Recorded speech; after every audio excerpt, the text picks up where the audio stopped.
नमस्ते, मैं हूँ शिवम। आप सभी का बहुत स्वागत है। आपको पता है कि मोदी सरकार ने एक जो बड़ा काम किया है वो क्या है? वो ये है कि इस सरकार ने लूट को भी लीगल कर दिया और करप्शन अब तमगा सरीखा हो गया है। लोगों को गुस्सा नहीं आता। आप राम मंदिर की खबरों में उलझे हुए हैं। राम मंदिर में चंदा डकैती, चंदा चोरी की खबरें आप देख रहे हैं, लेकिन यहाँ उससे भी बड़ा कांड हो सकता है।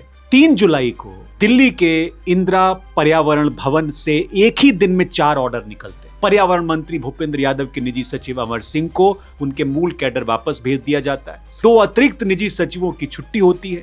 एक सहायक निजी सचिव की नियुक्ति खत्म कर दी जाती है। वजह, हर ऑर्डर में सिर्फ 3 शब्द, प्रशासनिक आधार। अब यहां मैं साफ कर दूं, किसी भी अधिकारी पर कोई आरोप दर्ज नहीं है, कोई जांच सार्वजनिक नहीं है। न सरकार ने कुछ कहा, न मंत्री के दफ्तर ने, लेकिन दिल्ली की ब्यूरोक्रेसी में एक साथ एक दिन में 4 लोगों का जाना, और वो भी बिना किसी स्पष्टीकरण के। पूर्व राजनयिक केसी सिंह ने इसे सीधे शब्दों में कहा, यह सामान्य ट्रांसफर नहीं, घबराहट में लिया गया फैसला है। अब सवाल ये नहीं है कि इन 4 लोगों ने क्या किया। सवाल यह है कि इसी दौर में इसी मंत्रालय के नीचे देश की पूरी पर्यावरण मंजूरी व्यवस्था बदल चुकी है। 3 कानून, 1 मॉडल और 1 जंगल जो पिछले 4 साल से कट रहा है। आज हम जोड़ेंगे इस पूरी क्रोनोलॉजी को बिना किसी थ्योरी के, सिर्फ रिकॉर्ड के साथ। आपको यह भी बता दें, ये सामान्य बिल्कुल इसलिए भी नहीं है क्योंकि सीधे सीधे पीएमओ इसमें इन्वॉल्व है। क्या आईबी या कोई ऐसा इंटेलिजेंस पीएमओ को मिला जिसमें बड़े भ्रष्टाचार का खुलासा होने वाला हो? तो इसका जो अदृश्य ऑरिजिन है वो क्या है? पर्यावरण मंजूरी, एनवायरमेंटल क्लियरेंस की कहानी 2006 में शुरू होती है, जब EIA नोटिफिकेशन आया। मकसद साफ था, भारी प्रदूषण फैलाने वाले उद्योगों की जांच।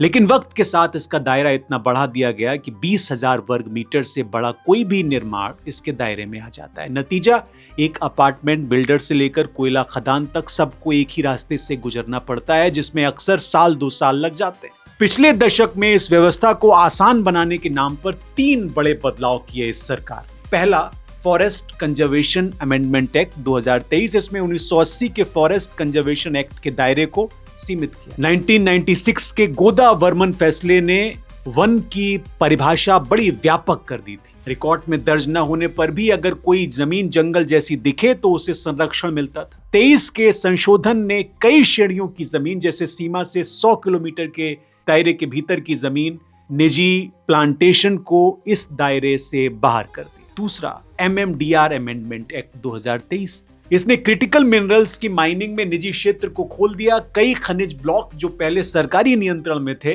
अब निजी कंपनियों की नीलामी के दायरे में आ गए। तीसरा, जन विश्वास अमेंडमेंट ऑफ प्रोविजन एक्ट 2023। इसने 42 कानूनों में मामूली अपराधों को डिक्रिमिनलाइज किया, यानी जेल की सजा हटाकर सिर्फ जुर्माना कर दिया।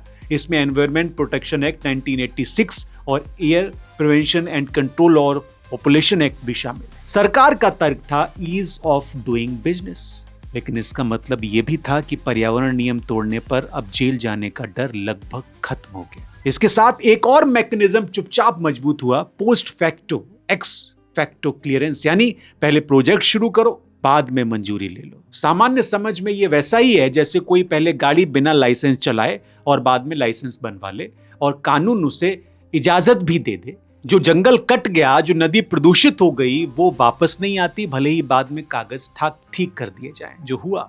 अब इसमें एक मैकेनिज्म ऑफ फेलियर शामिल है। समझिए कि ये असल में काम कैसे करता है। MDO मॉडल के जरिए, MDO यानी माइंड डेवलपर कम ऑपरेटर, इसका मतलब है खदान कागजों पर एक सरकारी कंपनी की होती है, लेकिन उसे खोदने, चलाने और मुनाफा कमाने का काम एक निजी कंपनी को ठेके पर दे दिया जाता है। अडानी को बहुत सारी खदानें मिली। छत्तीसगढ़ के हसदेव अरण्य में यही मॉडल चल रहा है। पारसा ईस्ट केटे बासन PEKB कोयला ब्लॉक आवंटित है राजस्थान राज्य विद्युत उत्पादन निगम को, यानी कागजों पर मालिक राजस्थान सरकार है, लेकिन इसे डेवलप और ऑपरेट कर रही है अडानी ग्रुप की एक कंपनी। यानी फायदा और नियंत्रण कंपनी के पास, जिम्मेदारी सरकारी बही खातों। अब टाइमलाइन देखिए।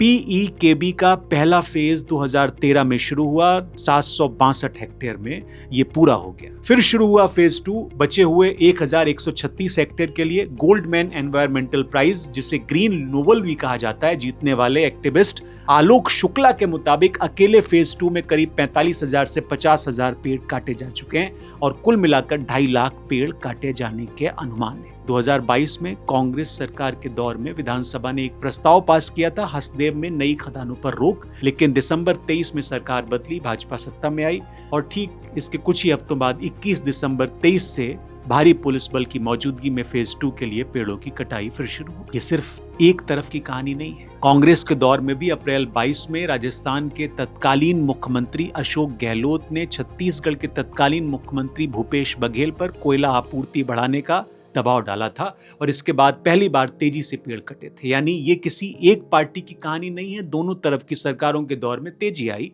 बस सिलसिला रुका नहीं। स्थानीय आदिवासी नेता रामलाल करियम का कहना है कि कांग्रेस के दौर में भी पेड़ कटे, अब भाजपा के दौर में भी कट रहे हैं। दोनों ने पहले रुकवाने का वादा किया, दोनों मुकर गए। ये एक ऐसी लाइन है जो किसी राजनीतिक खेमे को नहीं बख्शती, क्योंकि व्यवस्था की गड़बड़ी पार्टी नहीं दे। एक और गंभीर आरोप है ग्राम सभाओं की सहमति को लेकर। हरिहरपुर, सलही और फतेहपुर गांव की ग्राम सभाओं ने कभी खनन के लिए सहमति नहीं दी, ऐसा स्थानीय संगठनों का दावा है। छत्तीसगढ़ अनुसूचित जनजाति आयोग ने इस मामले में जांच शुरू की थी कि क्या सहमति के दस्तावेज फर्जी थे।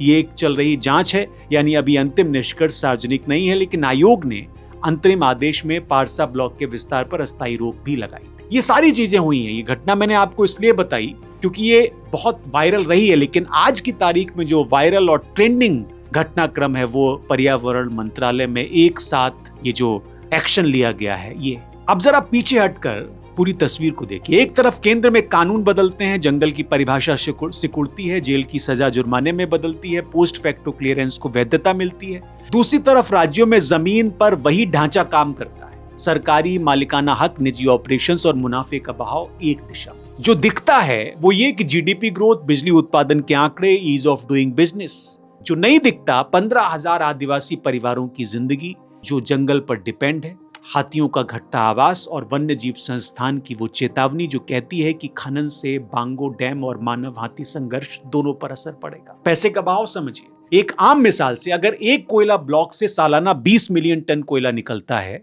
और उसका ऑपरेशन ठेके पर एक निजी कंपनी के पास है, तो सरकारी बही खाते में सिर्फ रॉयल्टी और लीज दिखेगी, जबकि माइनिंग, ट्रांसपोर्ट और सप्लाई चेन का बड़ा मुनाफा ऑपरेटर के पास जाता है। ये मॉडल गलत नहीं है सिर्फ इसलिए कि इसमें निजी कंपनी है। गलत तब होता है जब स्थानीय समुदाय की सहमति, कोर्ट के निर्देश और वैज्ञानिक चेतावनियां रास्ते से हटा दी जाए। जुलाई 24 में पर्यावरण मंत्रालय ने खुद राज्यसभा में लिखित जवाब दिया कि हसदेव अरण्य में आने वाले वर्षों में करीब 2.73 लाख पेड़ काटे जाने की आशंका है, क्योंकि वन्य जीव संस्थानों ने संपूर्ण खनन प्रतिबंधों की सिफारिश नहीं की। यानी सरकार ने संसद में खुद स्वीकार किया है कि आंकड़ा बड़ा है। ये किसी एक्टिविस्ट का दावा नहीं, सरकारी रिकॉर्ड है। आलोक शुक्ला कहते हैं, जब समुदाय विरोध करता है तो अक्सर इसलिए क्योंकि कंपनियों ने अपने वादे तोड़े हैं और आदिवासियों के अधिकार छीने। उनका कहना है कि हसदेव को बचाते हुए भी कोयले की जरूरत पूरी की जा सकती, बशर्ते सहमति पारदर्शी तरीके से ली जाए। अब भूपेंद्र यादव इस पूरे खेल के महत्वपूर्ण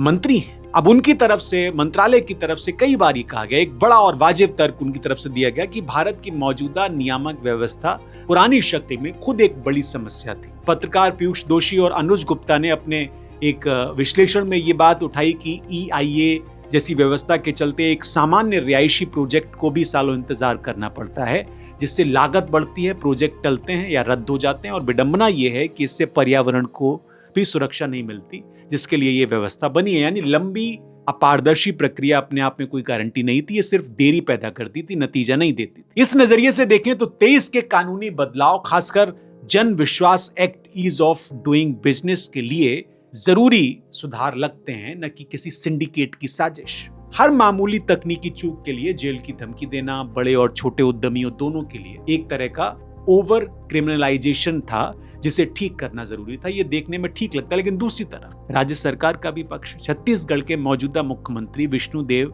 साय का कहना है कि पेड़ काटने का मूल आदेश खुद पिछली सरकार के दौर में दिया गया था। यानी मौजूदा सरकार पर सारा दोष डालना ठीक नहीं। अब इसे और देखें, दोनों बातें सही हैं। ये सच है कि पुरानी क्लियरेंस व्यवस्था अक्षम थी, लेकिन ये भी उतना ही दर्ज तथ्य है कि सुधार के नाम पर जो रास्ता चुना गया उसमें ग्राम सभा की सहमति, स्वतंत्र वैज्ञानिक संस्थानों की चेतावनी और जेल की सजा, तीनों को कमजोर किया गया, बजाय इसके कि सिर्फ प्रक्रिया को तेज किया जाता। सुरक्षा को बरकरार रखते हुए दक्षता और जवाबदेही दो अलग अलग चीजें हैं और यही असली बहस है। तो सवाल ये नहीं है कि 3 जुलाई को 4 अधिकारी क्यों हटाए गए, उसका जवाब किसी के पास नहीं है, ना मंत्रालय के पास, ना हमारे पास। और ईमानदारी से कहें तो जब तक कोई ठोस सबूत सामने नहीं आता हम उस पर अटकल नहीं लगाएंगे। लेकिन जिस व्यवस्था के भीतर ये मंत्रालय काम करता है उसकी कहानी दर्ज है कानूनों में, संसद के जवाबों में, कोर्ट के आदेशों में और हसदेव जंगल के गिरते पेड़ों की गिनती में।